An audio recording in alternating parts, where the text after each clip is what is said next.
All right, so we put it all together. Now you've learned everything. You've learned how to properly do the proportions of the face. You've learned how to draw beautiful eyes and beautiful noses and lips and ears and hair. And now it's time to put it all together and draw several different types of faces from the front view. You want to vary your faces up, and how you get those different variations in the face is not with just different hairstyles, but also with different lip styles. I find that the lip and nose add most variety to the woman's face besides the hair.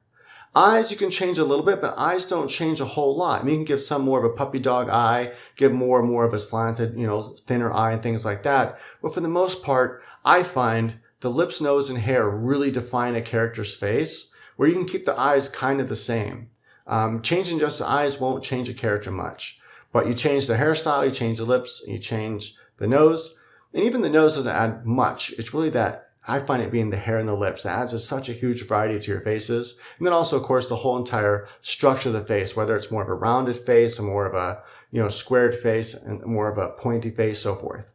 So go ahead and draw different styles of faces. Mix up the upper lip and lower lip to get different lip styles and things like that. Keep in mind when you're drawing the lips to keep those parts, you have that angled view coming up for the top lip, and then you have the underlip. So if you have that straight line, remember the middle of the lip goes up and then back down, right? It doesn't just go straight across. All right, so again, just review the lip thing if that doesn't make sense, the lip lesson, and hey, get started, draw a bunch of faces. Draw at least, I would say at least 5 different faces before moving on into the next part of the course. You gotta do the exercises. I know, draw, but you gotta draw to get better. All right, so start drawing. I'll see you in the next lesson.